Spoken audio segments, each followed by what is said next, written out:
Hello, assalamu alaikum, everybody. Salam, good evening. Welcome to this launch event from Yalla and Muslim Aid. I'm very quickly going to pass over to Lena actually for the introductions, but I just want to thank you all for attending. We will let people in throughout the event at different pause moments. We have a few people speaking. So we're going to start with Lena, and just for a quick overview of the agenda, we'll then have Joe from Yalla also speaking, giving you an overview of the Living Story app and campaign, and then we'll have a couple of pre-recorded videos from contributors, and then the wonderful Gaza will also be reading out some of the contributions and sharing some of the stories past, present, and future that have been shared, and then you'll hear from me. I'm Lanice. I work with Muslim Aid, and I'll introduce myself a bit more later. And then we'll go into a question and answer. And we've got lots of time, so hopefully you will have lots of time for conversation at the end. But again, welcome, and I will pass straight to Lena online to do the full introduction. Okay, thank you. Thanks, Lanice. Okay, now it's fine. There is a bit of a noise in the background, like Lami's, a little bit while you're speaking in the mic. First, I want to thank everyone for being here today. And I also want to send a big thank you for everyone who worked on these projects, both from Yalla Cooperative and Muslim Aid teams. Thank you as well for all the contributors who have shared their incredible stories and for everyone who has supported this project so far. I would love to start by sharing a little bit about myself. I am Lena, a Palestinian and a tech worker at Yalla Cooperative, a worker-based cooperative founded by members in Gaza, the UK, and the EU. We are all connected with the goal of building digital products that make this world a better place. As I grew up, I spent most of my life in Gaza, surrounded by its streets, schools, universities, homes, and restaurants. Every corner of the city holds a story I have lived and a memory I carry with me. Those experiences, mine, my people's, shaped me the person I am today. Even now, living outside Palestine, I can still feel Gaza in everything around me. Its culture, its heritage, its strong sense of community. All the impact that had on me as a person, I shared and the impact that I shared on others. These memories taught me to be the true meaning of life, and they continue to drive me every day to create meaningful support to others and to help making this world a better place for everyone. We have been living in Gaza under blockade for the past 17 years, and it's considered to be an isolated place where traveling is often impossible. Living that way taught me to notice every small detail of my life in Gaza. In the middle of hardship, I discovered the gift of deep connection, a feeling that I belonged to every part of it, and those details became a part of me, became a part of who I am. These streets, the sea, the houses, they are not just physical places. They are my space in this world. For us as Palestinians, everything we build throughout our struggle. When these places are destroyed, a part of us is being lost with them. These losses makes us more determined to rebuild, because rebuilding becomes a form of healing. Losing what you love pushes you to restore it, not only of what it was taken, but also of what it meant to you. I never imagined a day would come in my life where I speak about these places that I loved as things in the past, saying there was a beautiful cafe I used to study, or there was a house my father built. It reminds me of how my grandmother used to speak about her own life and the places she grew up in, as if her words could keep them alive. She called that time Ayam Leblads, which translates to the days of the homeland. My family have lived with this displacement for decades. My grandparents were forced to leave their village in 1948. But through my grandmother's stories, the village never disappeared. I could visualize the bakery where she baked her bread, the big sycamore fig trees shading the paths, and the women sitting together talking as they embroidered or picked fruit. Her stories filled the air and made the place feel alive. My grandmother never stopped dreaming of getting back to her village. She used to talk about how she wanted to walk down in the main road, see the olive field, and touch the walls of the old houses. But she never got that chance in her life. As I grew older, I realized the stories she told us were her way of going back, her way of staying alive in the present, surviving by keeping the village alive inside her.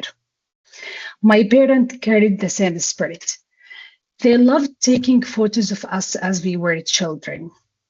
As life and the spaces around us kept changing, on the back of every photograph they took, my mom would write little notes about the place and the memory. She once told me, as Palestinians, we never know if we would be able to be in these places again, and we can always hold them in our hearts. Her words stayed with me. Those memories become for me a way of surviving and reimagining. And now, for us as Palestinians, it's really painful to watch how Gaza is discussed in the global politics. When we hear about the plans to redevelop or rebuild Gaza, what we often see are insulting proposals that erases the people who belong there. Some of the plans circulating in the media describes Gaza as a land to be cleared, relocated, redesigned, as it were empty, waiting for investors or new owners. They talk about relocation, privatization, luxury construction, and external control. But this is not Gaza. And this is why we created Gaza Living Story.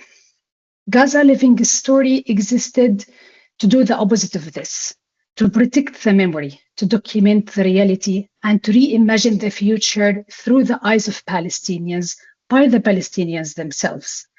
It reminds us that the future has grown from within, built on dignity, connection, and in our own voices, not being pushed away or spoken by others. This project keeps our memory alive and resists the erasure. It helps Palestinians imagine the future in their own way, seeing their city, their culture, and their heritage, and passing these to their next generations.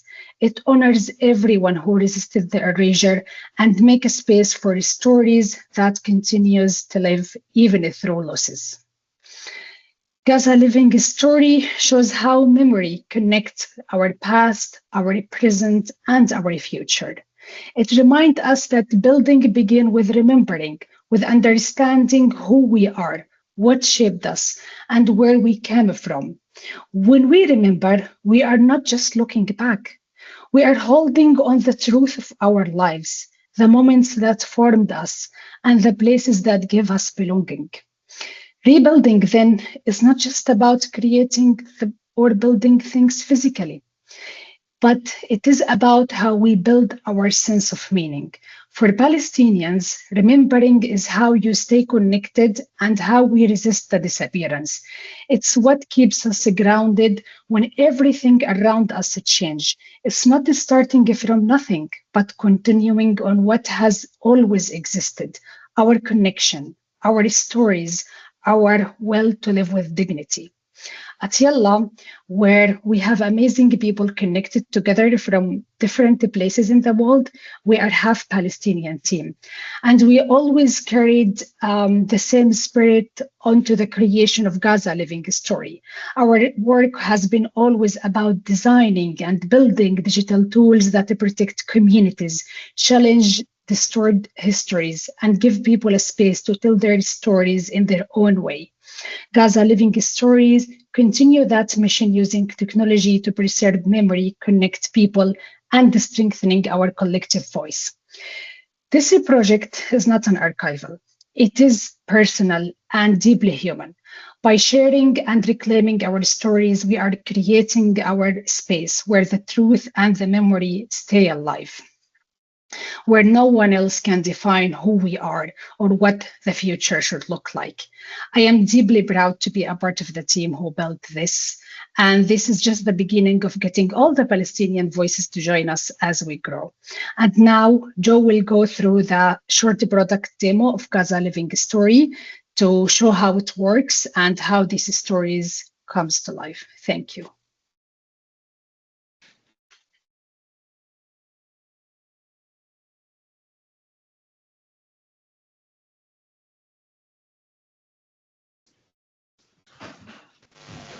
Okay, cool. Can everyone hear me okay? Great. Okay. Hi, everyone online as well. Yeah, so I'm going to share my screen. Complete sound.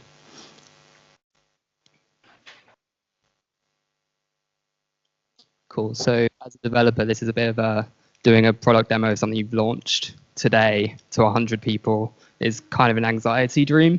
But let's see how it goes. So I'll just kind of take you through, but actually we want everyone to go on the tool and try it and spend time.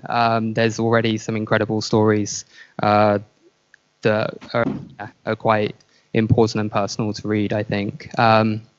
So just to take you through, and I'm going to kind of crouch. Apologies for people online if like you just see my back. But yeah, so really at first it's just like kind of explaining what the tool is. So we're very keen, that people know who's behind this and why we're doing this.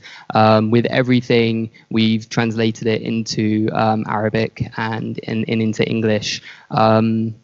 And then when someone decides to go onto the map, so if I choose to view the stories, we know that some of the stories in the present may contain distressing images. So we do give that kind of initial warning for people start. And then what you'll see is something like this, where you can see the map and you can see different icons of different stories related to themes. So if I click onto a map, I can see this story and I can switch between the layers. And it's kind of been really interesting since we started sharing this is we thought someone might just share a story about the present or sharing a memory from the past, but actually what we're finding is people want to kind of share that story throughout, because stories do connect the past, the present, and the future. So in this example, you can see someone talking about this fig tree. You can look at the different images that people share, read the different stories that people share, and then follow that story if it's been shared across the present. And then also people sharing, what they're hoping for the story of that place in the future. With any story, and sharing, which I'll kind of talk to in a bit more detail, that's kind of always really keen. So we're always keen that everyone can share any particular story. And then also, I think I can't show it to you because the thing is covering it, but there's the ability to move this into Arabic as well, so everything can kind of be communicated in that way. If people do want to share a story, so if I wanted to share a story in this location, I can click to add story, and we wanted to try and make this as easy as possible. So I can write, and I'll just kind of put something in here for now. We're allowing people to upload photos and also share video link. I think in time, what we'd really like is for people to add voice notes as well. And there's some other kind of things we're kind of thinking about in the future. And then when we hit next, when we co-designed this with our community and others, we saw that people wanted that ability to then be able to go, okay, I've shared this for the future, but I also want to share for the past or the present. But you don't have to, and then you can skip. One thing that was kind of important is to really give people a lot of control and safety in terms of what they share. So everyone shares a first name, but everything else is optional, and then they can say where they're from. And then if I submit my story, it will be here. Because we don't collect any phone numbers or email addresses in order to protect that person. We can't notify them when their story goes live. So what we do is we give them a link that they can keep and then tell them when to come back. So every story that's submitted goes to currently our community, which is actually just within Yalla at the moment, of people who are verifying not for necessarily the veracity of the story itself, but to make sure it follows our kind of safeguarding principles, and also to make sure no one accidentally shares personally identifiable information that might might become a risk. And yeah, that's kind of everything to show you. I think. Sorry, if I've missed something. No, we can talk about the Arabic. Yeah, I'm trying to move this. Let me actually. It's nothing like being a developer and not knowing how to use tech. There we go. So this is like kind of example of then changing it to Arabic and then being able to go through and submit the story that way. The other thing that our verifiers do is that any story that's submitted, we will then translate it so that people can see that story in each way. Lena, did that cover everything? Cool. Okay. Yeah, true. Okay. So we would kind of encourage everyone to go on, and also if it's okay, and I had to kind of use some basic, write this down to stop my brain kind of going off in different directions. But now you've seen what Gaza Living Story is doing, I just wanted to kind of take a couple of minutes to also share. The team at Yalla, our cooperative, wanted me to share some words on behalf of the team on why this means kind of so much to us, what we hope can happen next, and kind of what you in this room and listening on the call can hopefully do. So at Yalla, we've built all sorts of digital products over the years. It's always been for charities and organizations looking to drive positive social change, whether that's literacy, mental health, the environment. But this is actually the very first public product that we have built ourselves, that we own, created with Muslim Aid. And so we just really wanted to say a genuine thank you to Muslim Aid for believing in it and for helping us make it real. For me, it's impossible to talk about this project without thinking about my co-founder at Yalla, Rami, who died this year. He was from Gaza. He loved Gaza deeply, and when I think about him, I think about every time I went to see him in Gaza, and he would always just want to take me places to like share the stories, the memories, the food, where he just proposed to get married. And that's how our relationship grew. And it's also helped me understand Gaza more deeply. And it's those stories that I could take back and share with friends and family. And I could see that built their connection and their understanding all through someone that they had never met. And it's the stories that we have at Yalla about Rami that kind of continue to shape who we are. His dreams for what he wanted to build, the community, the company, and those dreams, those values kind of drive us forward, and they kind of drive through still what we want to achieve. And I think that's kind of the power of storytelling. It influences everything across past, present, and future. It's how we remember people. It's how we share moments of love and grief. It's also how we communicate what our dreams are for the future with each other. It's really kind of one of the most human things that we do. And just as Lena has said herself, one thing that's always come up in conversation with our team is they've spoken about how hard it is to see their own story being colonized, being rewritten by outsiders, people talking about them, not listening to them. People are currently even now trying to, erase the past, rewrite the present so they can control and own the future. And when that's happening, it can make our team feel that there isn't really a future for them. And so that's kind of what we wanted to change with this. You know, we wanted a space where Palestinians could tell their own stories in their own words, where those stories could be protected, heard, and shared. And you know, this last point of sharing is really important, especially for all of us here in the UK, across Europe, anyone outside of Palestine. It's really important that we're not just passive consumers of these stories. You know, a story that isn't shared ultimately will disappear. We need to talk about them. We need to share these to advocate for humanity, to keep driving empathy. And that's kind of what we've always felt at Yalla is where the change begins. You know, it's how we've built our community through sharing, through understanding, and through that connection. It's why we're kind of still here and able to do the things that we do. So that's kind of really our request we wanted to leave you. It's to please keep coming back to this app. You know, this is the least amount of stories you'll ever see on this app. So keep coming back and keep sharing, keep helping keep these stories alive. Because we honestly believe that if we do that, you know, we make sure that the story of Gaza isn't just about the past or the present, but we make sure there's stories of the future that we want to see, you know, like stories that fundamentally are rooted in Palestinian voices and importantly, a story that can't be silenced. Yeah, so thank you.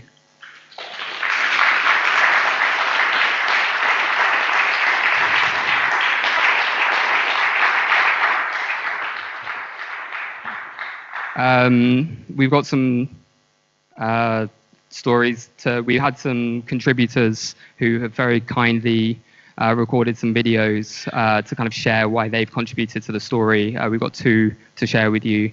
So yeah, I'll kind of put the first one on now. And yeah, thank you for listening.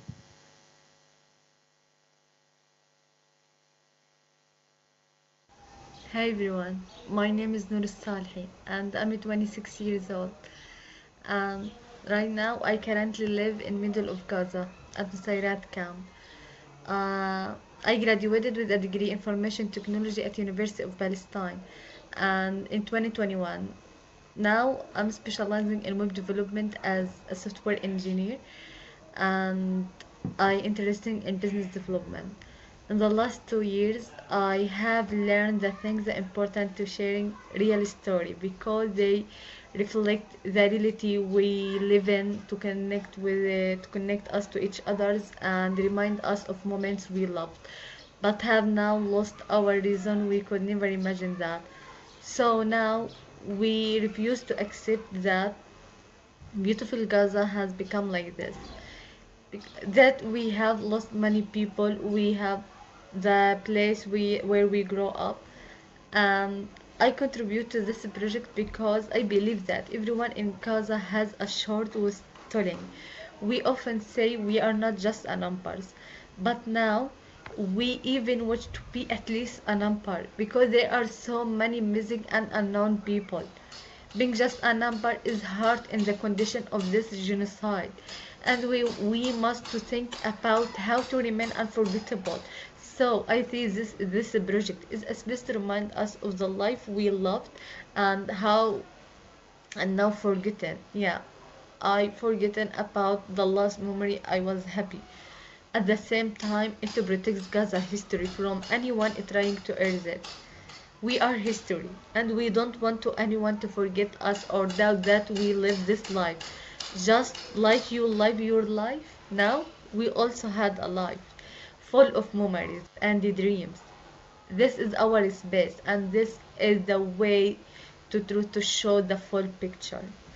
And now in 2018, I remember that a beautiful day when we want to celebrate my grandmother and grandfather, my parents' mother.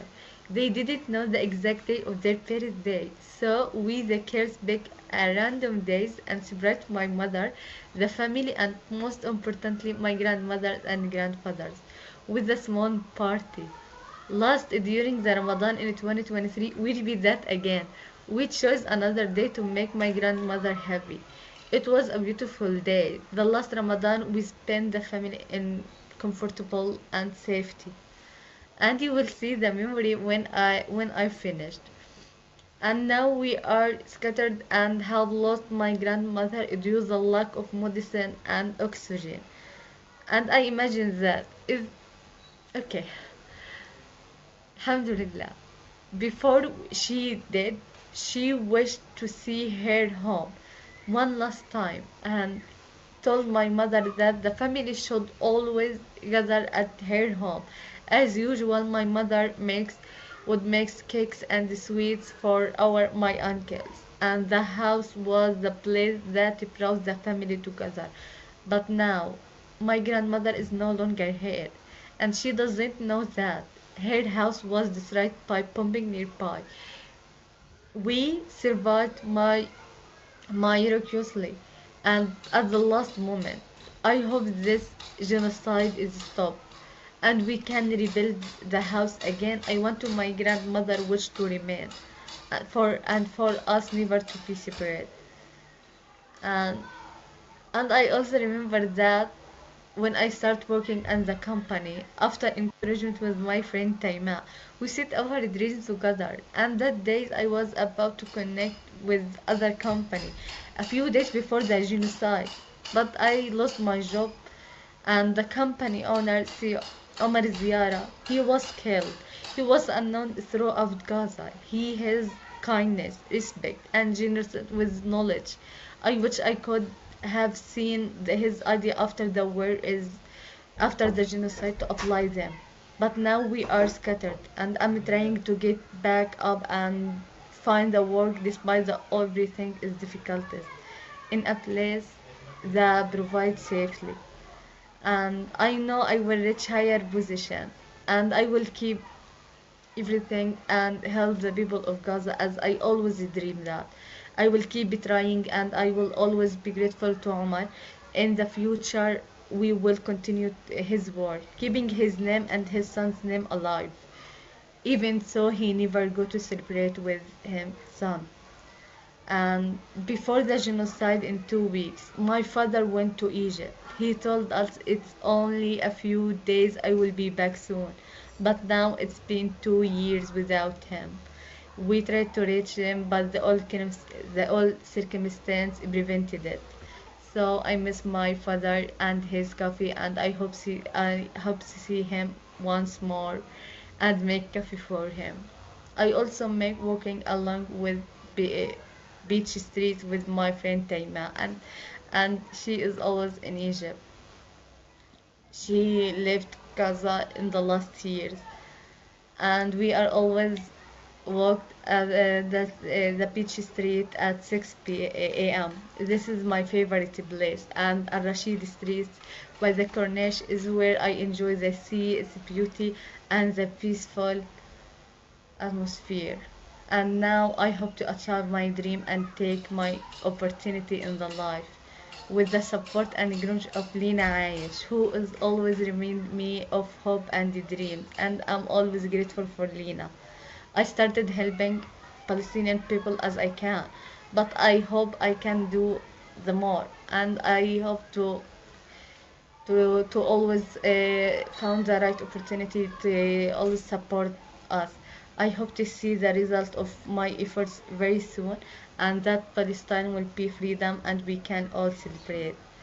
But now my message to everyone watching this video in the room: keep supporting a project that protect our presence and never hesitate it, because it brings hope and benefit to us. And now you will watch my memory. So thank you to all the viewers. And I and you now you when you wish the memory, this is the last days when I was happy and full of dreams and hope. Thank you again.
Hello everyone.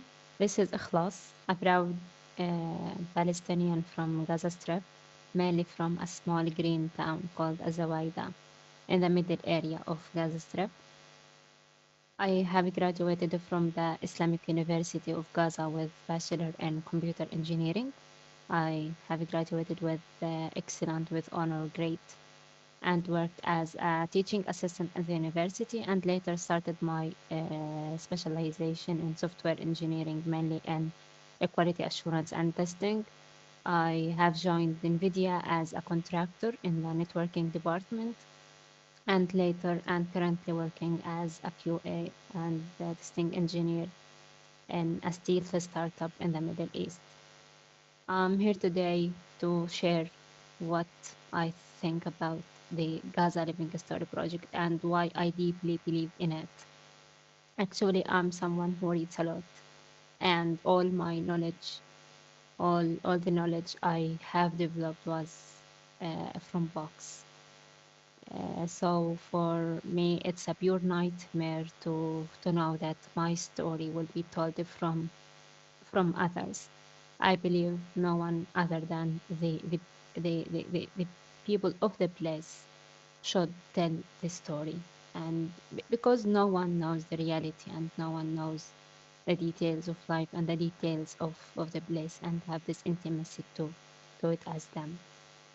And I would start with what I recall from Ibrahim Nasrallah, the Palestinian writer that wrote a lot of novels. In one of his novels about murders, funerals, and grief, he said something that actually motivated me to share in this or contribute in this project. He said that, do you know what happens to the stories that we don't write? They become the property of our enemies.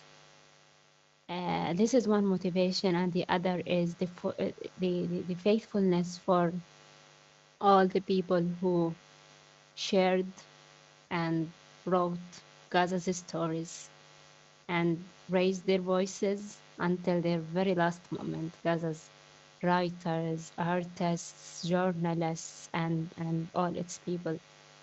And as I mentioned earlier, as someone who has read deeply in Palestinian literature, in the history of the Nakba, in Arab history, translated memoirs from Latin and Europe, and all the histories of wars and narratives of resistance and liberation across times and countries, and as a reader of sociology and philosophy, I believe that one should never listen to the history of a place except from its own people.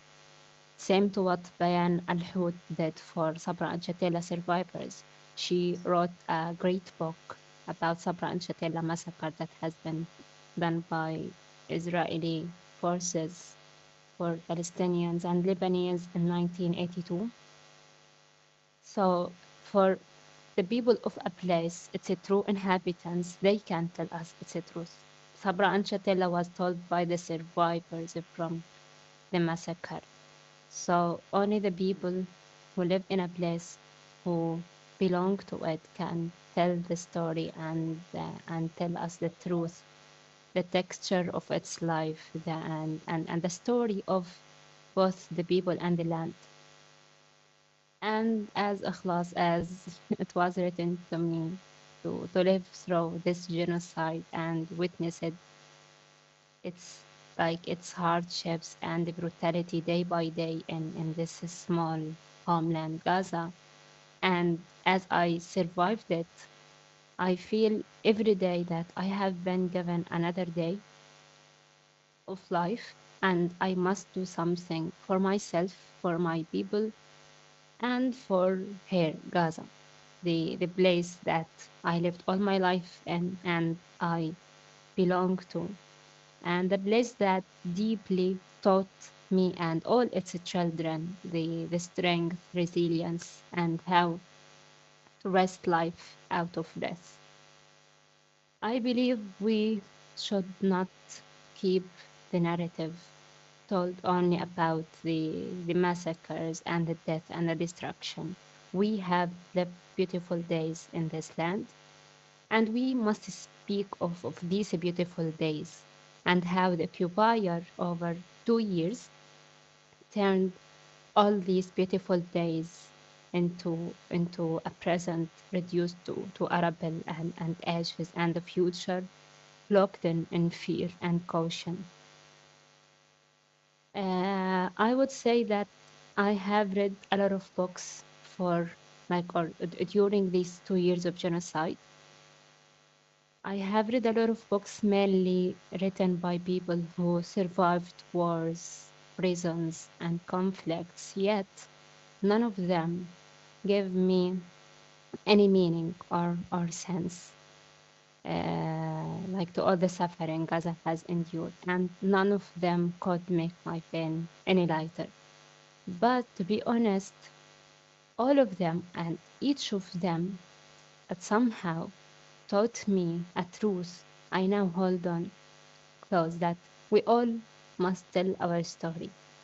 We must preserve the bright days and the history of this place. It's actually extraordinary place.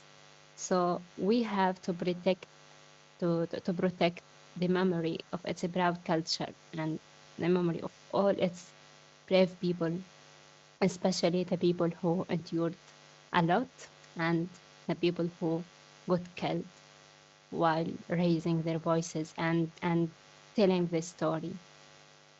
So uh, neither the place nor its people uh, are forgotten. So when after years from now, when someone reads about this genocide, they will know the truth, that the reality and the brutality that this place faced alone, and they will know that Gaza was not a mere sand. There was there were bright lives here and a beautiful green city. We have a lot of agricultural lands that wiped out. We have a lot of beautiful restaurants, roads that turned into ashes. And if we want to step back about the reality before the genocide, I would say, as you might know, that Gaza was occupied, besieged, wronged, and always alone. And life was not easy. Life was full of hardships. Like travel was not easy. Like nearly it was impossible for someone to live easily. And 4 years there were a full blockade. No one could leave. And also access to the sea was restricted to about 6 miles. And also for an engineering student, from my personal experience, like finding an electronic components under the suffocating blockade was a struggle. So me and my friends was always forced to reshape our project again and again and be restricted with whatever available. The only horizon I could watch was the sea. Sorry. And yeah, we lived on flat land, yet always longed for the mountains, valleys, and the different shape of nature that already exist in Palestine beyond Gaza. And still, like, uh, even though we have all these hardships and other that are not like we can't just count them in a small call, but yet Gaza rose, built, and blossomed. Her architect mastered the design of her towers, roads, universities, schools, restaurants, and they witnessed all of these beautiful things got erased as they have never been there. And I now recall the professor engineer Ahmed Shamiya, who has designed the beautiful view of Al Rashid Street and the Al Rimal neighborhood in the late years. And he got killed in a Thailand massacre in Al Wahda Street 1 year, no, actually a few months ago. in May 2025. So what I want to say that we had a life rich, vivid, and full in this small and crowded place. But somehow Gaza held us all and held our dreams, held our memories. And it was, as I earlier mentioned, it was never a mere sand. Gaza's people were never simply hungry or helpless victims, and they were not myths or legends as the people imagined. They are ordinary people who loved life, and I want to say that I believe that they loved the life more than anyone else in the universe, because actually they were so tested by it. So um, because this place holds all our memories, hold for me it holds 27 years of my life. And I want to say that all what I learned about life and resilience and resistance and the God values is the source for it is Gaza and its people. So the least we can do is to tell the story of the place and the story of the land and the story of the people. We have to preserve the memory of the alive people, the memory of the martyrs, because all those martyrs actually were like us, clung to hope and waiting for a day they tell their stories and they preserve their memory. But unfortunately, the missile reached them first. And as I mentioned, as someone who, as it was written for me to survive the genocide, I feel like we have walked daily with among absences, faces, sounds, places, and uh, and views, even the views. And we still insist on remembering and to not let these memories like being forgotten. We should write them down. We should write them somewhere and make sure that people read them and we don't lose any memory of this place. And I believe we will live carrying this unbearable pain of survival, but we have this pride of doing our duty, telling the narration and save the narrative being told from us. And I want to conclude with what Dr. Rifat Al-Harrir, uh, who is a martyr of this genocide, a great loss for Gaza and the people, the storytellers. He said that if I must die, you must live. If I must die, you must live to tell my story. If I must die, let it bring hope, let it be a tale.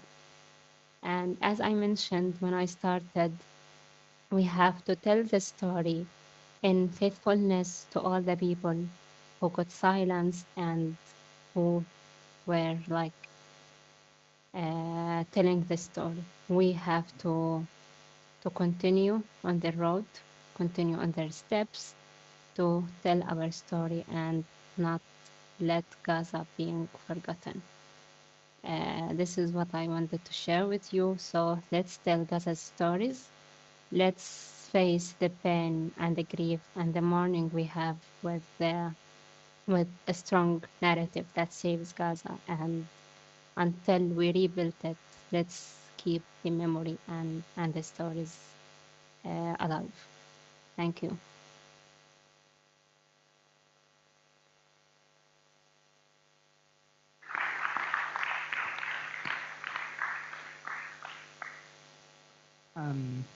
Cool.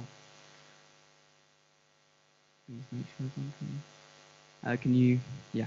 So We now just gonna have Garda read out some of the stories from the that some people have shared. Garda, I know from working at Gaza Sky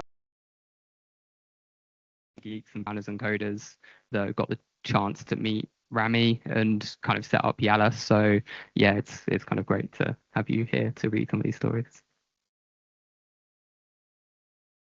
Good evening, everyone. My name is Gada Ibrahim. I'm a Palestinian. I'm also from Gaza. Maybe I'll tell you my story at some point. But I'm actually, I've been living in Germany for the past couple of years. And I'm here and I'm really honored to be sharing stories from Gaza and amplifying their voices here. Stories of struggle and strength, of loss and love, and of the quiet hope that refuses to die.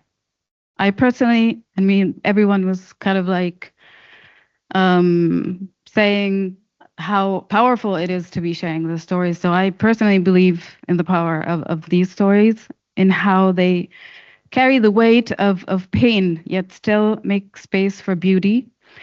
These voices remind us that even when everything is taken away, the human spirit endures.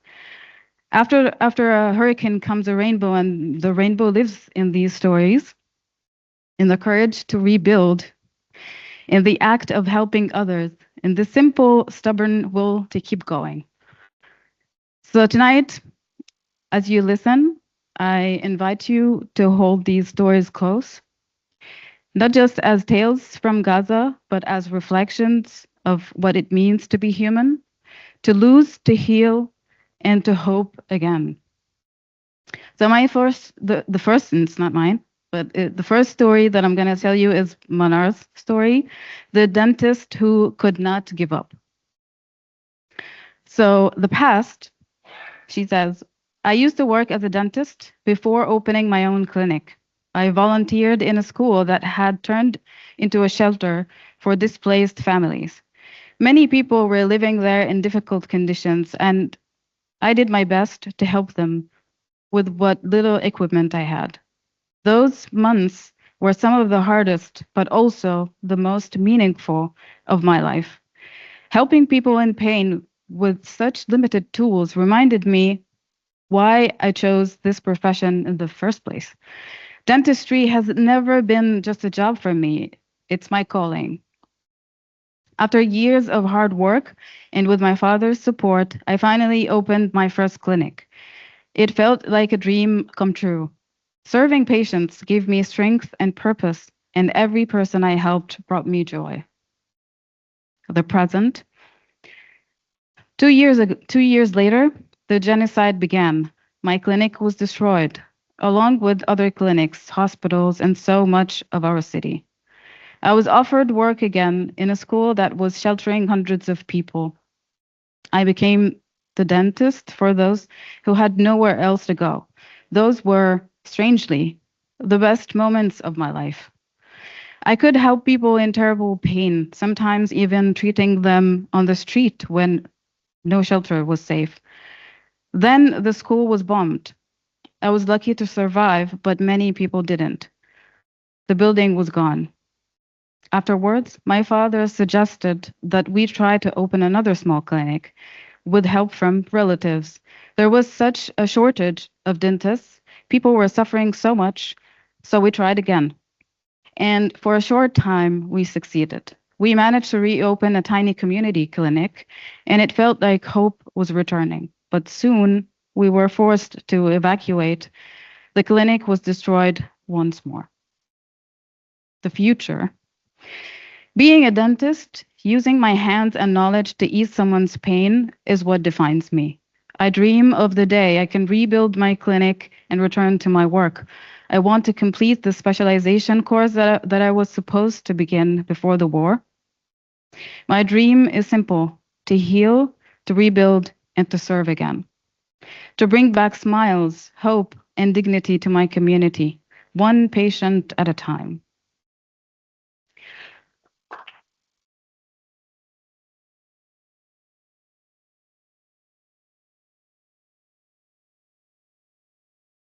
The second story is Adam's story. A little boy who learned to count bread instead of stars. The past.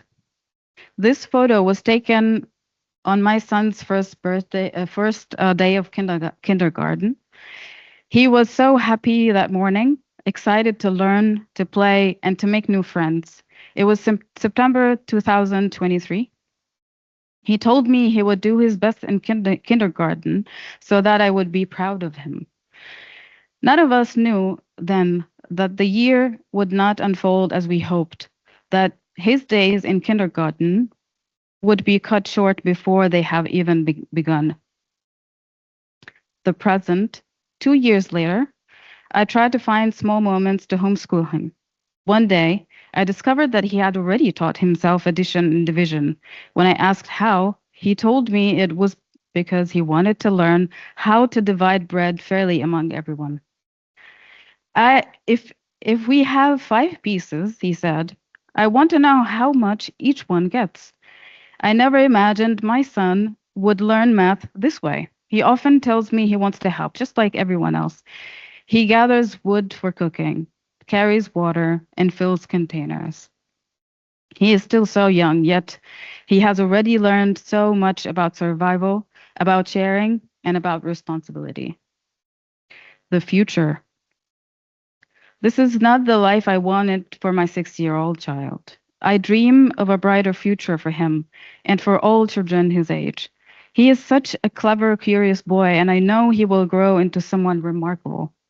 He just deserves the same chances every child should have to learn, to play, and to dream freely.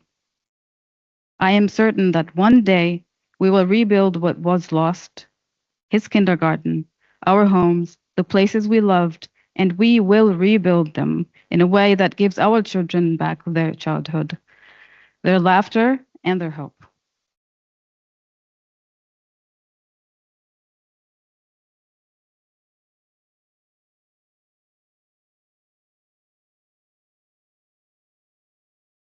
The third one is Ikhlas' story.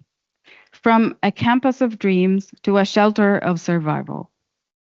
The past.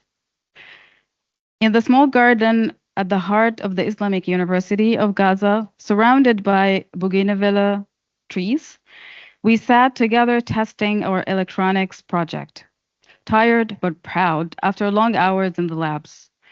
It was spring in Gaza, the air full of colors and the scent of flowers.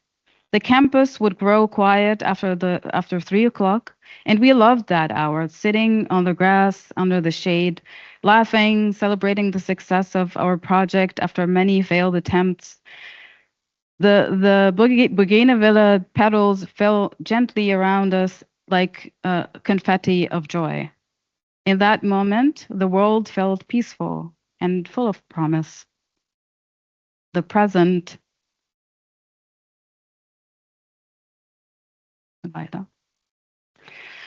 That same place, once full of light, is now reduced to ashes, turned into a shelter for thousands of displaced families.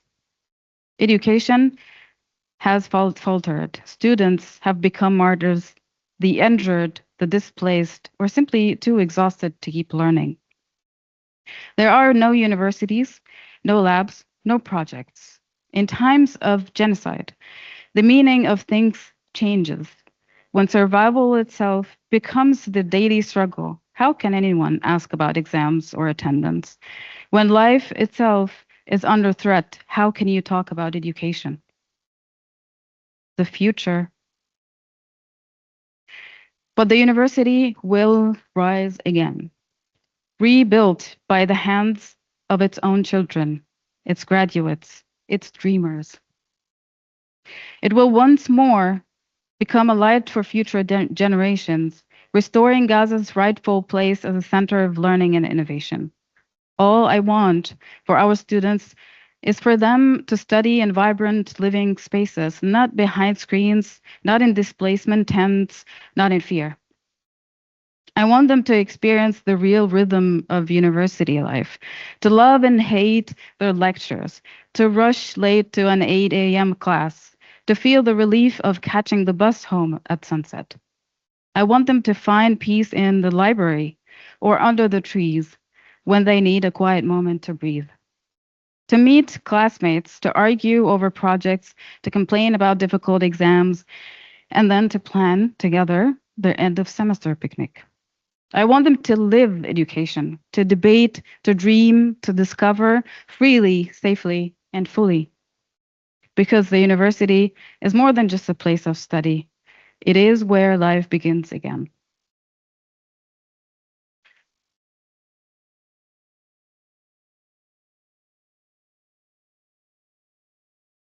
The fourth story is Nada's story. It's called My Favorite Place. Mine too. The past. I used to spend many evenings at Al Baka Cafe with my mother and sister. It was one of our favorite places where we shared laughter, long walks, and some of our best memories. It was also where I met and connected with new people. The cafe had two floors, each with its own charm. On the lower floor, we could see the sand stretching out before us, people swimming, the waves crashing against the rocks. On the upper floor, it almost felt like floating on a boat. We don't have large boats in Gaza, apart from the small fishing boats, so that view, the horizon meeting the sea, was always something special. I loved going there every weekend, and when the city felt too crowded or heavy, I would take my laptop and escape to the cafe to work, to write, or simply to listen to the sea. That place always brought me calm. The present. But now that cafe carries painful memories. In the summer of 2025, it was struck by an Israeli airstrike. I lost my colleague there, someone I admired deeply. She was full of dreams, planning to continue her studies abroad. She was engaged, and heartbreakingly, her fiance was also killed just a few days later.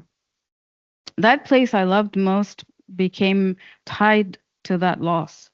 All my happy memories felt like they had turned to ashes. Still, I hold on to the wish of seeing it again, to remember it as it once was, full of warmth, laughter, and the sound of waves. I know this must be true for many of us too, those who spent countless evenings there, trying to hold on to what once felt like home. The future, I dream of seeing that cafe come alive again, filled with people, conversations, and light. Al Baha Cafe is part of Gaza's identity, a place that holds our memories, our friendships, our small moments of peace. I remember how visitors to Gaza would always stop there, even though we don't have many. It was a place that made everyone feel welcome. I hope that one day we will rebuild that future for ourselves, a future where cafes are full again, where laughter returns, and where every corner of Gaza feels like home once more.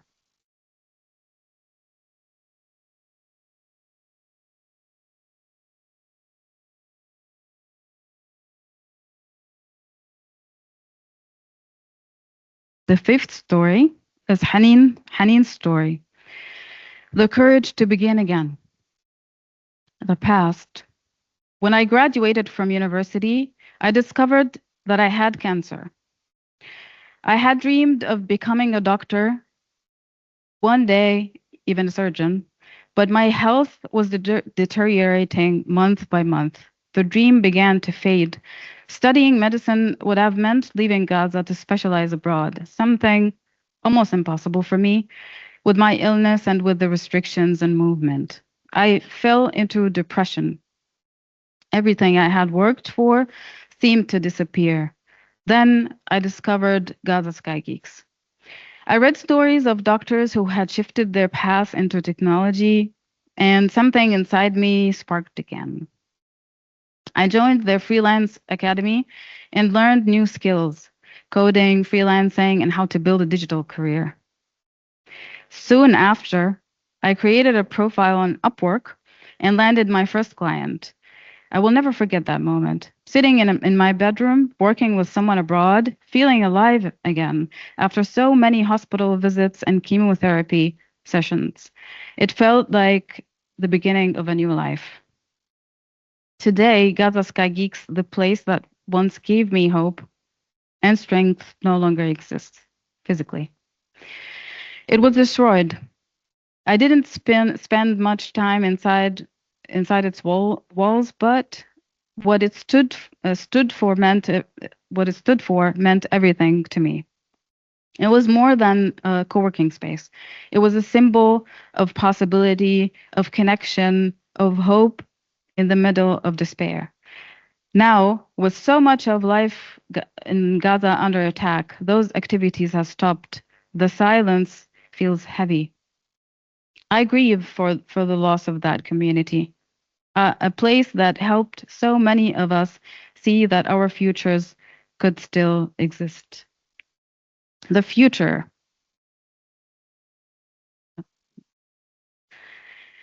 Still, I hold on to hope. I dream of building something new, a new digital hub, another Gaza Sky Geeks. A space where people who feel lost can come together, learn, and rebuild their lives. A place where they can find work, purpose, and a sense of belonging again.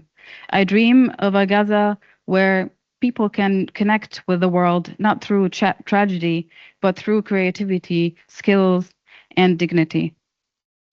Where every person, no matter what they have endured, can once again believe that life and hope are still possible.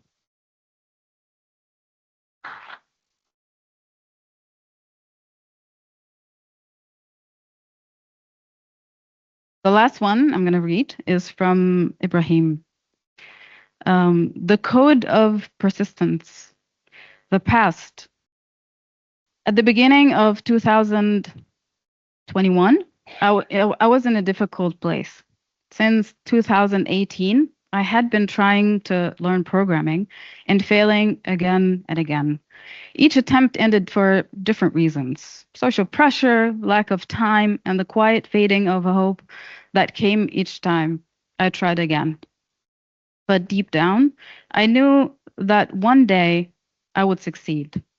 That belief, fragile as it was, kept me going. I decided to pursue programming as a career because it aligned with my values, my rights, and my personal dreams. I began learning through online courses, working hard to improve my English and to teach myself the tools of programming. Sometimes I would spend 12 hours straight at my computer, forgetting to eat, forgetting to rest. It wasn't just hard work. It was a struggle with myself, a daily fight not to give up. When Gaza Sky Geeks Code Academy announced new applications on Facebook, I knew this was my chance. After a long and difficult process, I was accepted. For the first time in my life, I felt I was exactly where I belonged. Despite the exhaustion, the long hours, and the challenges, I never gave up because I had finally found my passion and my purpose. The present. I feel proud. Now I feel Now I feel proud of everything I have achieved. The journey was full of struggle, but it was worth every moment because I proved to myself that I could do it. Gaza Sky Geeks helped me discover my potential. They supported me not only in developing technical skills, but in growing personally, in confidence, in patience, and in resilience.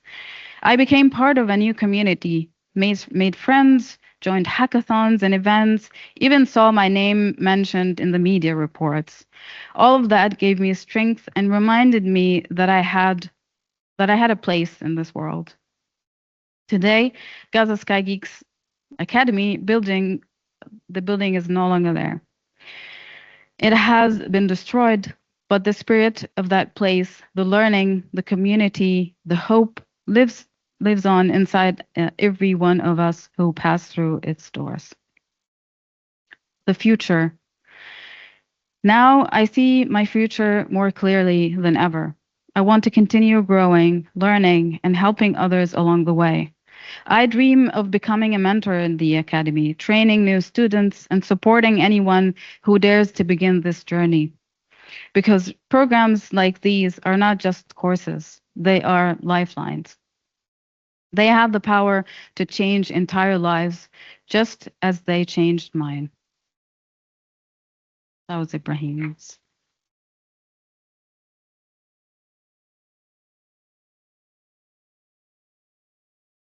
These stories come from ordinary people, teachers, parents, students, dreamers, who have faced what most of us cannot imagine, yet still speak with kindness, courage, and faith. Their words are not only about loss, but also about how life insists on continuing, about how people still find ways to learn, to create, to love, even when their worlds fall apart. I think tonight reminds us that storytelling is not just remembering, it's a way of rebuilding. Every time we listen, we carry a piece of someone's hope forward. We don't know what the future will bring, but maybe that's not what matters most. What matters is that we keep on showing up for one another with compassion, with presence, and with belief that somehow things can begin again. Thank you all for being here, for witnessing, and for holding space for those voices. May they stay with you quietly, gently, long after tonight. Thank you. Manis.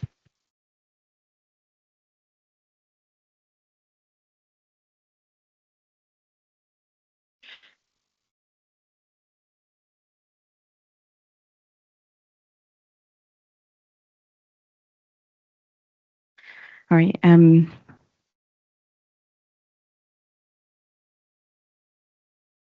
Just wanted to pause for a second. I think there was a lot there from both the videos and the stories that Ghada shared from the different contributions, which we hope will continue to come in. Like we said, this is just the beginning. I'm just going to speak briefly from Muslim Aid's perspective and why we got involved in this project.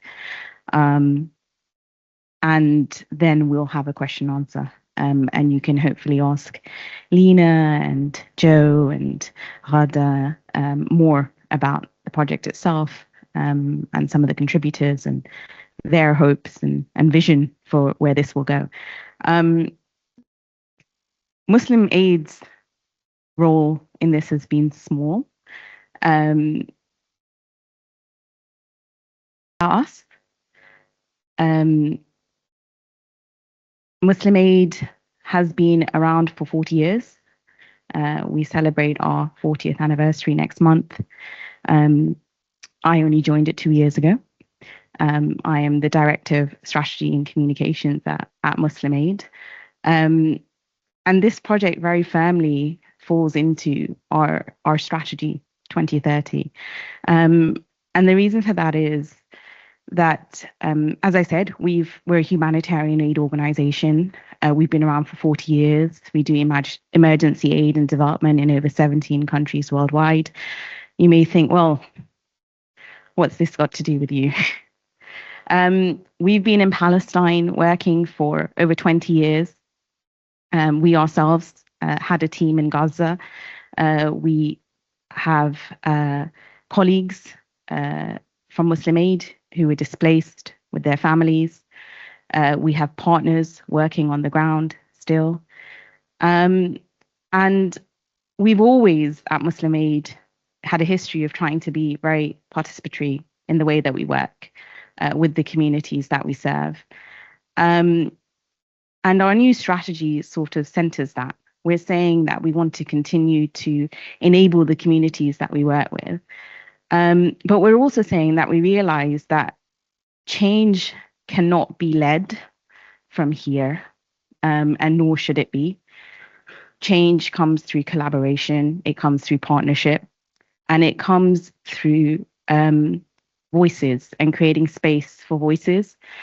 We're centering advocacy and influencing. We're centering raising the voices of the people that we serve and the communities that we work with. And we're saying that it's not about us. I think NGOs, charities in the global north, for want of better words, have for a long time centered our voices. The same way, I guess, global north and politics centers us in the world at large.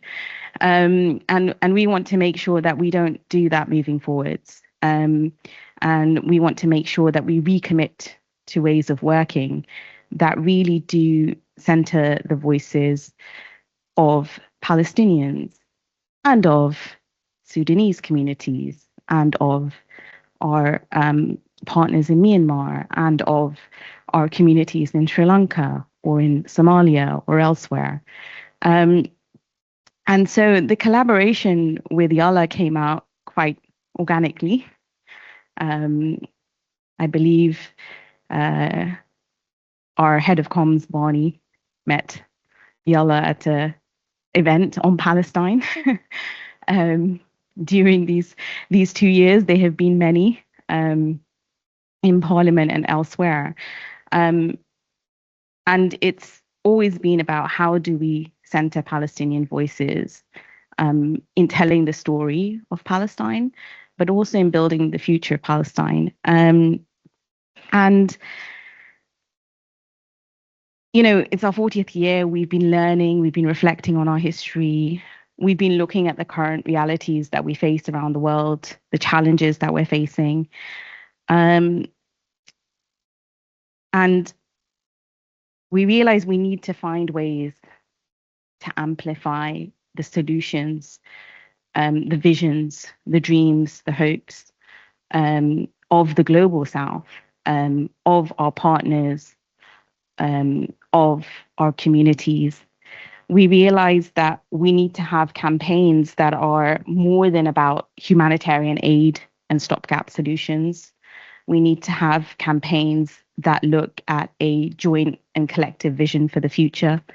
And that's really where our place in this partnership is coming from, is how our, you know, when we saw the proposal, and there were a few ideas on there, and we came to this one, it was really very much, well, we wanted to do everything, right? It's a difficult year for aid and budget and funding. And we really wanted to see which was the one that we could push at the current moment, which was most apt. And I think in the current moment, I mean, in this moment today, where we see reconstruction conferences with limited Palestinian voices or choice Palestinian voices, where we see Gaza Riviera projects being put on the table.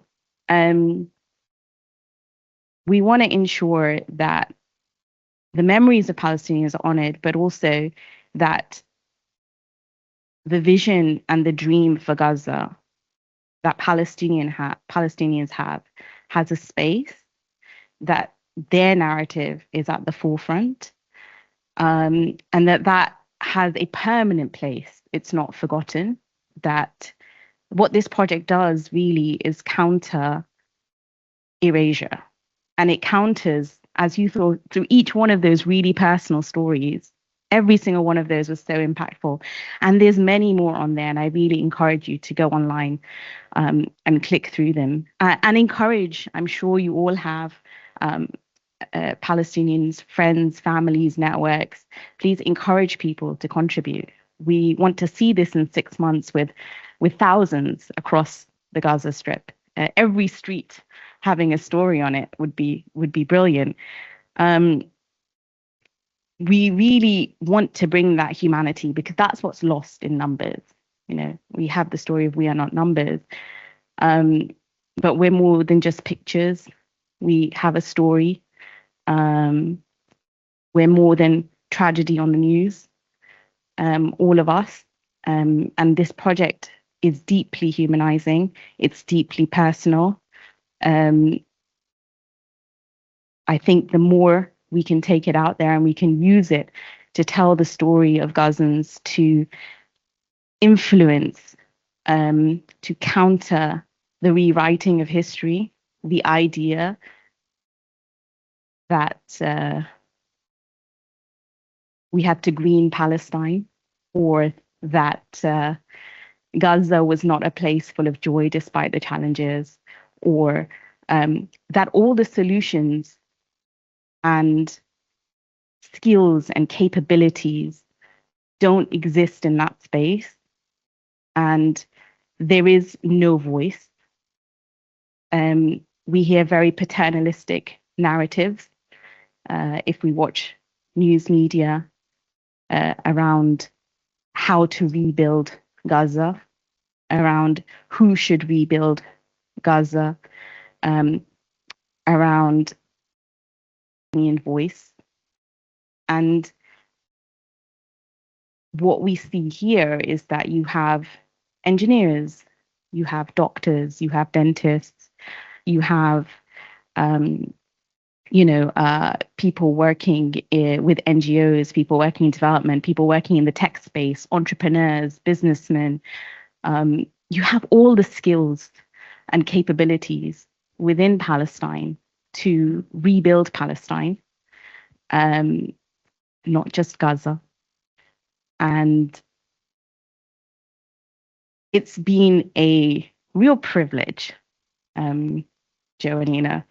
Like, it's an honor that you guys brought this project to us. It's a privilege to be able to help support its realization, and we hope that we can continue to do that moving forwards.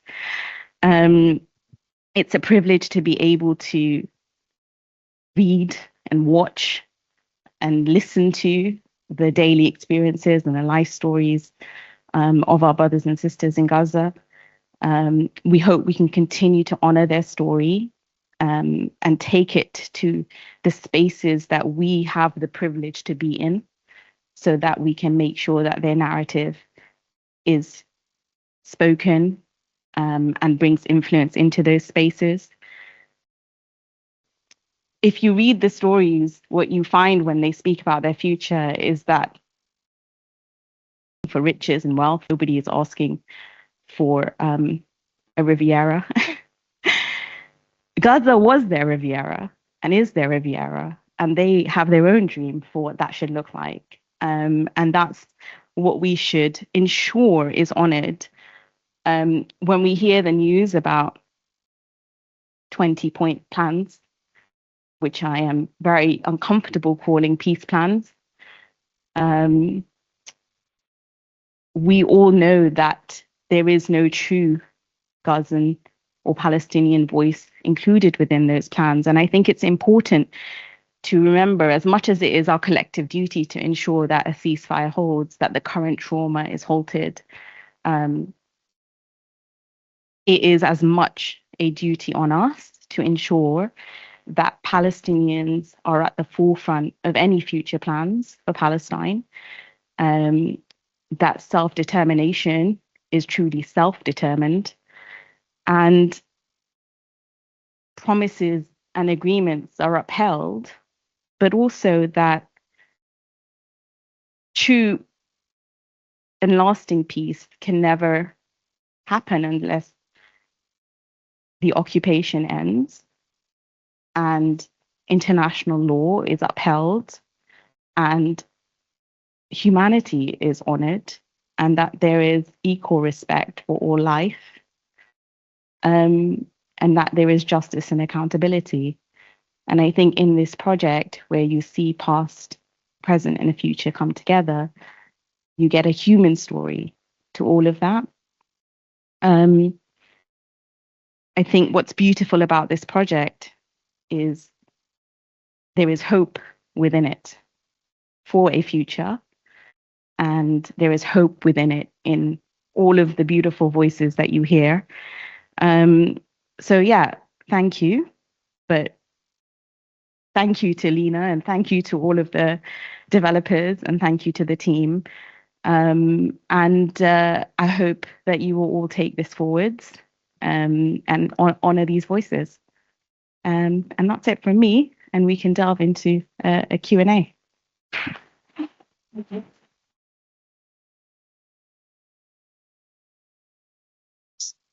So we will be fielding questions online as well. And then I have two colleagues here, Aloysius and Fatma, that will also spot people if you want to ask questions from the audience. Joe's here, others here. Lena is online. I don't know if you want to spotlight her again, Joe. But please feel free.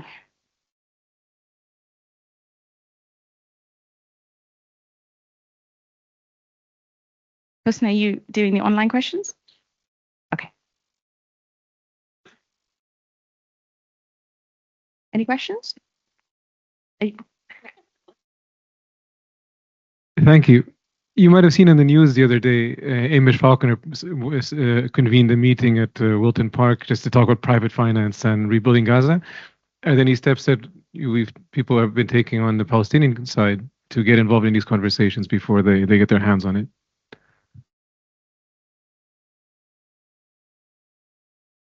Leah, did you hear that?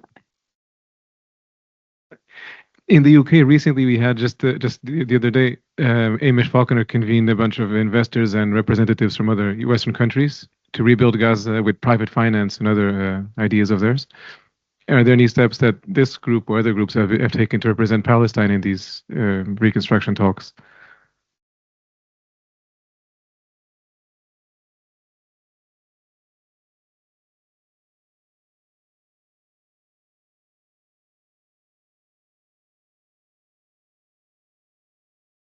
Firstly, brilliant project. Like, it's amazing what you've done. And I think it was like, I've been looking out for something like this, hoping that somebody in the world would have put this together, and you've done something that has got far-reaching possibilities. Just to piggyback on the gentleman's question over there, like what's going on down in West Sussex, they're trying to carve it up, and we've got to stop that. Whether we go over there and stand in front of the bulldozers is another thing. But like, I've just found in the last month or so, there are certain even groups in the UK that are coming together to produce work. And I don't know whether you people are aware of each other.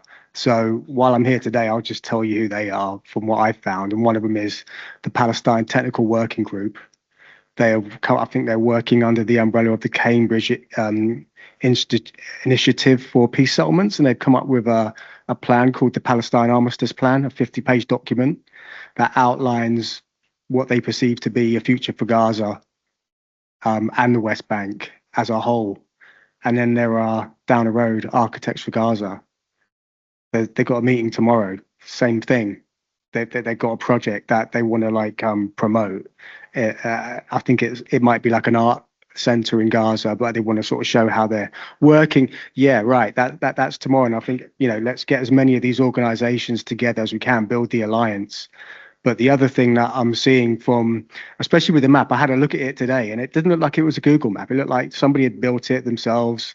And I think just in regards to the storytelling that you're going to be doing is foundational to education across the world about what this place actually is. But in terms of building Gaza back for the Palestinians, it could also be a way of saying, look, this is how we're going to collect reference. And you actually say to the people of Gaza who have got social media and online sources and Facebook, and say, look, supply all of your pictures, your family photos, because in the background, you will see the streets, you will see the textures, the materials, the gardens, the walls, whatever that is. Because if we're going to rebuild it, let's make a note of every single one of those things. You can then attach street names, the people that live there, get as much information as you can, and you can use your map.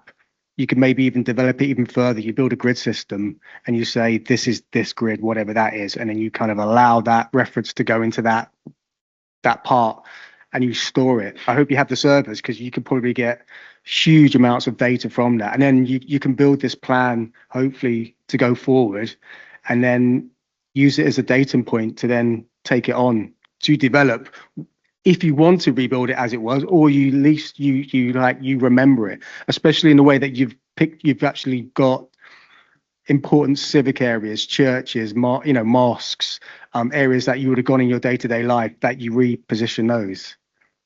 And on top of that, actually, I think take developers using software to actually rebuild a model, so you can actually then give that out to people, like you're using Unreal Engine or any software. So therefore, you can then start to map it to give the possibilities, and then you can spread that worldwide for people that want to then give ideas to it and let it grow. Yeah.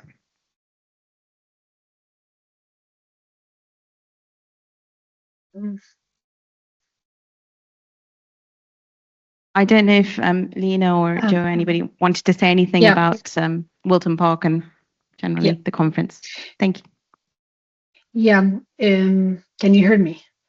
Just want to say, like, this is like what you've shared, the concerns that your guys has shared is exactly why we started this project in the first plan. In the first place, we know that these plans exist of rebuilding and making it without any Palestinian presence, and we refuse to make it to let it happen in this way. But now, like how that would really happen in concrete steps, like let's say, like in a more in an action. One is like we thought that first we can collect the direct testimonies and the evidence from people in Gaza about their priorities, their needs, and their memories, and turning these into data, into planners, where it can be shared by policymakers, advocacy groups, who can use the people voices like to shape these reconstruction plans and build like on the long term like sort of partnerships with the humanitarian and civic organizations to make sure this community led planning and it becomes the conditions of funding and implementation. What I often get from like when I've kind of shared like always like when we think about the projects like particularly for Palestine, it's just like people complain sometimes about the lack of the data of things. So the first step was for us to ensure that we have all of that data in place where it can be shared in a lot of different ways, whether if that publishing reports or briefs or things that can be shared by the various organizations.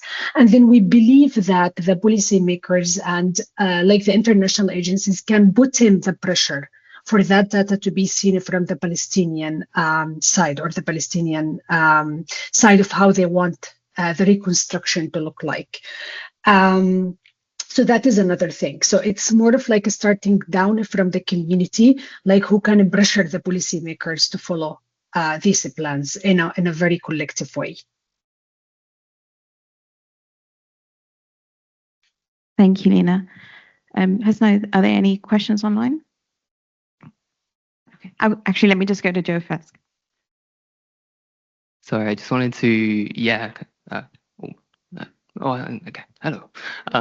Just to answer that as well, because I think it's a really interesting question about like collaboration. And you know, there's a number of amazing projects around like archiving and like preserving memory. There's also amazing storytelling projects. So there is Gabby here from an organization I only met last week through this project called Waves to Home, and they give ability for displaced people to share stories, and they do much longer storytelling.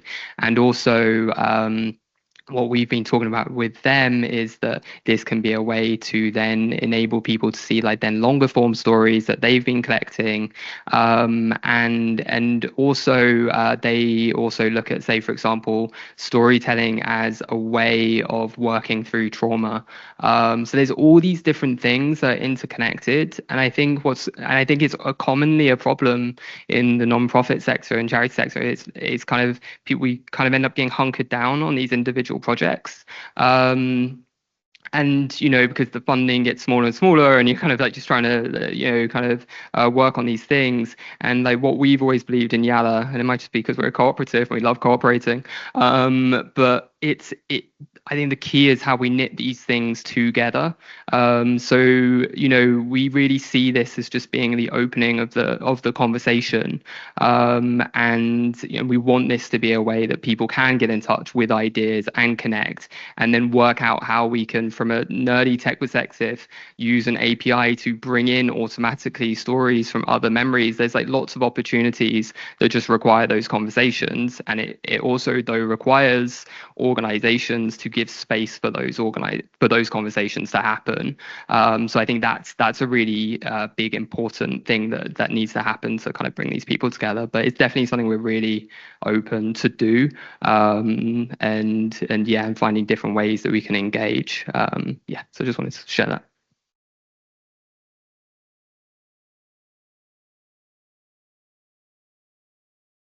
Such an important and beautiful project to counter erasure and preserve collective memory. Are you planning to translate into more languages? And then Alexander from the Netherlands asks, how would you hope journalists, media from elsewhere would engage with this project? And would you, in theory, also envision it to be a live source for media about newsworthy developments? In theory, the present stories are possibly important testimonies about future current events. So in terms of, I think he means like evidence gathering.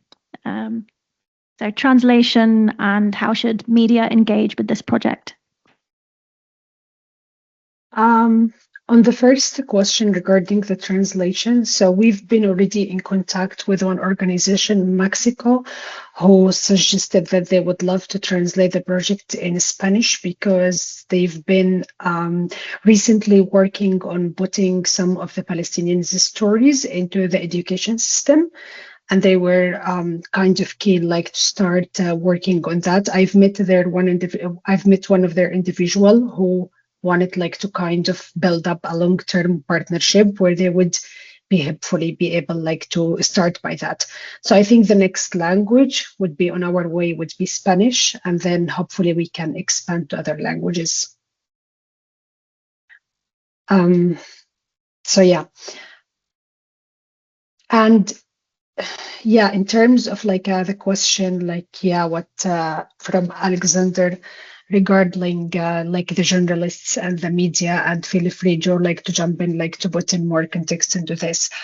But what really, like, first, one thing, what really makes this project is different from all the different, I would say, different media or different papers that are published by different journalists is that it's led by the people themselves. They are the one who's putting their stories with their own words. It's not like it's shaped from a third party. And it's not like we have an external team who's writing what Gazans are saying. So whatever they are saying in terms of the present, for example, that is a living testimony that someone is saying in their own words. So yeah, that could be a powerful source of the different testimonies for the survivals who lived through different things and who wanted to share not only their memories in the past, but their real-time account of what they have been experiencing for the past 2 years. And these stories like can point like into the immediate needs of seeing really their priorities, and also like to kind of share what they are experiencing with everyone. So I would say it's really powerful from that sense. So that is in terms of visit. We're really hoping that journalists and media engaging with this project in a very collaborative way, because every story that we're sharing here is meaning we are amplifying a Palestinian voice without speaking for them. And we want the international media to see Gaza living a story, not just a collection of a story, but an evidence and vision and the living record of what people are looking for in the future and how they want their future to look like. And then journalists can always like cover these communities' priorities, highlight these different voices and the gap between what people are saying about themselves and what are the official plans or the different plans that's coming from different places are talking about. And with this way, we would be able like to change, hopefully by the time the narrative for erasure, like the local voices. So yeah, it's like treating the contributors of this project as partners, not just a source of tragedy, because every testimony is an act of hope, and it's reporting in the way that makes people understand the reconstruction in the Palestinian eyes. There's not much more to add. I guess like the main thing we're kind of caught, like what we saw when me and Lena were always talking about this and then talking about it in the cooperative was around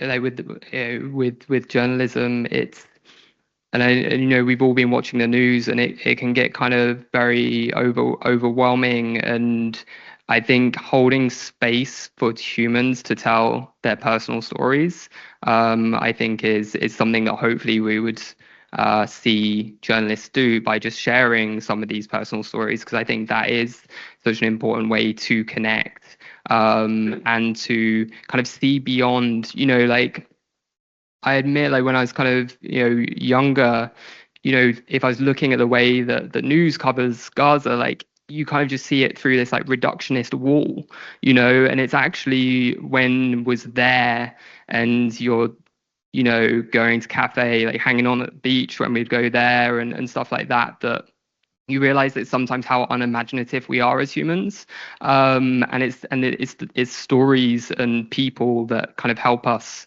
understand that. So I think that's the thing that we want from journalists to do.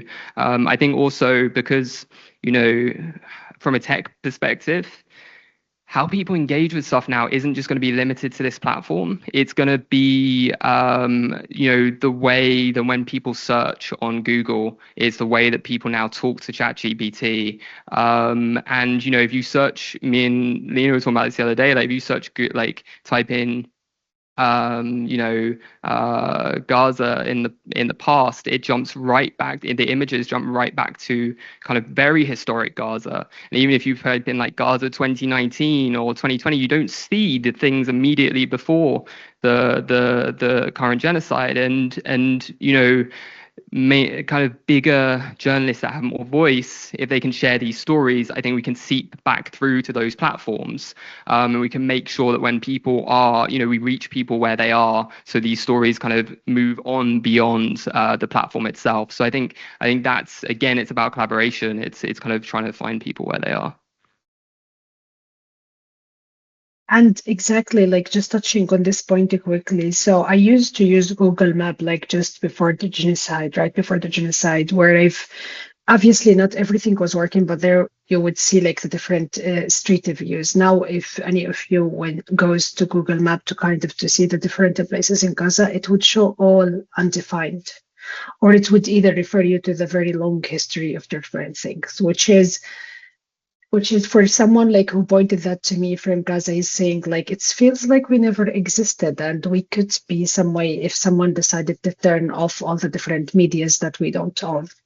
So that is a really important and powerful message in terms of like you can't rely just on the big tick to document what is happening, because in the past just a few I would say months, a lot of media has been completely moved from indexing in Gaza. And that is all the different plans for the different big companies like Google, Microsoft, and others of the erasure of the Palestinian history. However, the difference now, we witness it and we can let it happen. Thank you, Lena. I would also say that there are journalists and media professionals in this room. So please tell the story of Gaza Living Story. Let's share it as much as we can and change some of the narrative out there, add to it and create that online presence that Joe is talking about. 1 second. Hi, just Just a quick question. First of all, thank you so much. That's it's still sort of sinking in. It was so moving. I just had a question. You mentioned about moderation, that when you receive materials, then you check it over in relation to safeguarding, and just interested to hear about the what's in your mind there, just because some of this material obviously could be used as evidence in accountability processes. You know, when you're talking about past and future, that's one of the processes that's also happening, processes in courts, and could be valuable. But you probably have issues to do with safety. Some of the people showed their face in those images and some didn't. So just maybe just your thoughts about your process about that.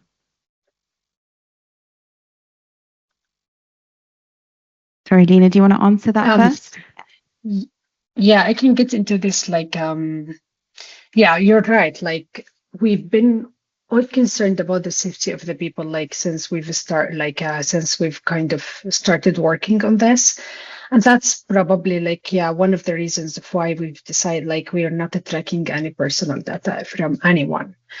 With no matter like we're just collecting their name and optionally like if they want to write their last name. However, we're not collecting their phone, their email address, and so.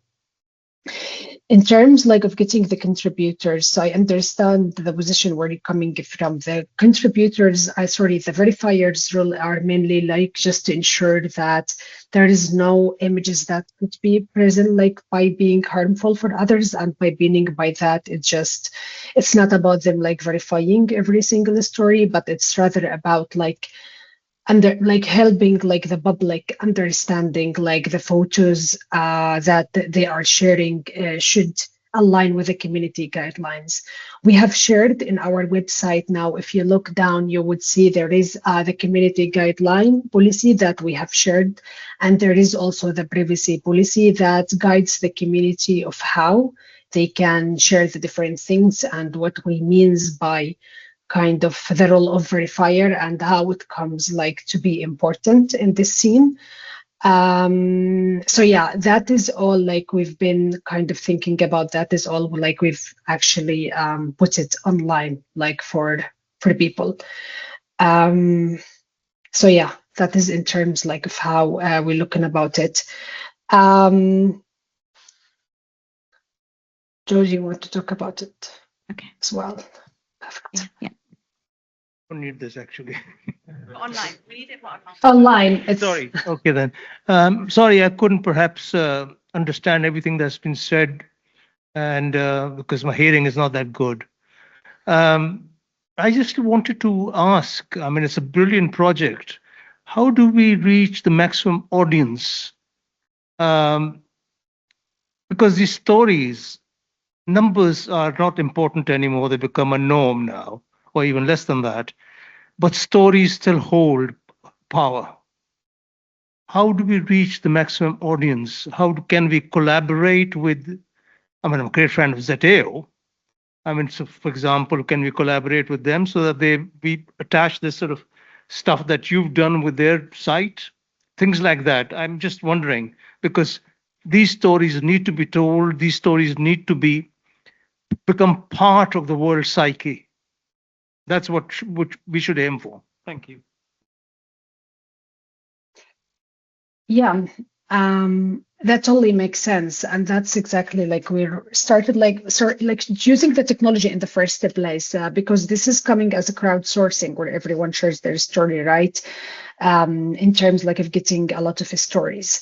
I think on the most obvious thing, the most important thing is that we all share the different stories there. Which is also why we have the shared like functionality in there to ensure that we share these stories. What I learned in my life, which is probably a practical tip for myself, not necessarily to do with how people wanted to do things, is always zooming in, helping so much, like sharing one story at a time. from there, like it opens the space for, first it opens like for people like to engage deeply with that story, but then it also opened the space for people to go and discover other stories. So that is in terms like of how every one of us as a community would be able like to share the stories in the simplest way.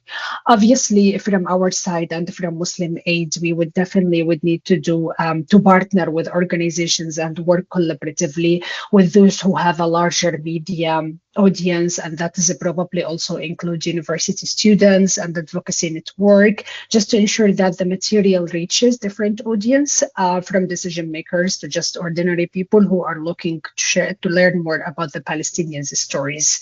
And the bit of a translation is quite powerful because we have the stories in both Arabic and English, so we can reach media on either side, and hopefully with other languages in the future, that would make even the presence quite stronger. And then it also comes with a reminder for people to be shared through different campaigns. So it's an open source thing. It's like everyone can really share stories from there. And it's all owned by the community. So obviously that is always make it easier for the outreach. So it's a responsibility for all of us, I would say. Thank you, Lena. And I just want to add to that. As organizations, we've been sharing this ahead of time with lots of different media organizations, partners, for sort of endorsing it, but also in exactly the same way. We want to amplify, we want to get it out to as large an audience as possible. But you're all part of the Living Story community now. We've all been witnesses for the last 2 years and the last 75 years. And we, as witnesses, have a responsibility. And I think it's really important that when we go out, we share. And if we have contacts or ideas, like, we're open to it. As Joe said, they're a cooperative. And one of our core approaches is collaboration. So, if you have collaborative ideas, even when we were looking at guests, there's lots of people with tech backgrounds in this room. If you have ideas, please, this is an open space. If we can do more together, let's do more together, and let's try and reach more people together. Hosna, do you have any more questions online?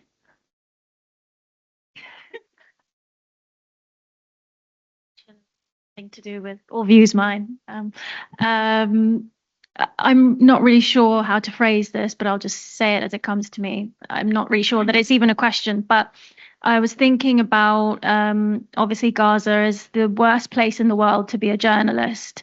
I believe the number of journalists killed now is like approaching 250. It's between 200 and 250, which is completely shocking. How should we be thinking about these databases of stories and these sort of data sets in view of that? Because these are the only primary sources left, essentially. I mean, that's how I see it.